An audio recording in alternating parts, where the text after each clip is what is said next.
Aujourd'hui, je remercie tout le public, les populations mauritaniennes qui sont venues très nombreuses de tous les coins de Nouakchott. Parmi toutes les communautés, toutes les strates sociales, venus avec enthousiasme, avec engouement, avec détermination pour soutenir le projet présidentiel de Biran Dahabey, le projet de l'opposition anti-système et du rassemblement des justes. Je réitère ici mon engagement,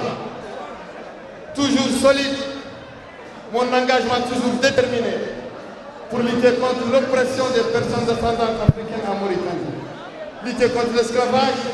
de manière sans merci, contre le racisme, lutter pour le recouvrement de leur droit à la citoyenneté totale des négro-mauritaniens diminués, spoliés de leur nationalité ici, de leur culture, de leur langue, mais aussi de leur minimum de droits. Je suis venu pour rétablir pour les Mauritaniens le droit à une nationalité pleine pour toutes les strates de Mauritaniens, le droit des Mauritaniens à vivre pleinement les bénéfices des richesses dont regorge leur pays, les richesses minières,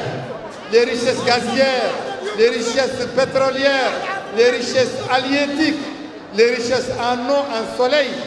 les richesses en terre fertile pour les cultures, toutes ces richesses qui sont confisquées par l'oligarchie des féodalités aristocratiques, des féodalités administratives, bureaucratiques, des féodalités compradors, ceux qui veulent s'appeler les hommes d'affaires, alors qu'ils sont, en tout cas, qu'ils sont les arnaqueurs de l'État et les hommes en casque, les généraux et les chefs féodaux et tribaux et claniques qui sont en train de faire de la Mauritanie une vache à lait qui leur est propre, traite par leurs soins, pour leur poche, pour leur ventre,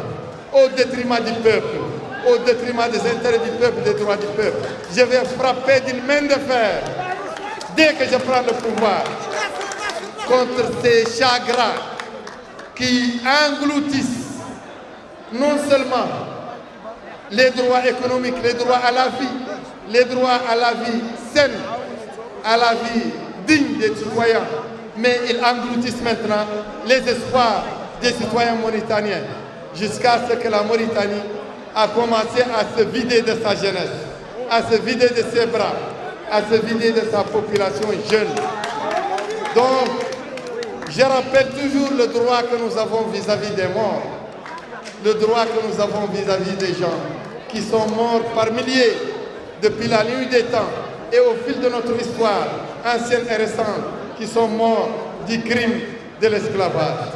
Les gens, les personnes qui sont mortes aussi du crime de l'épuration ethnique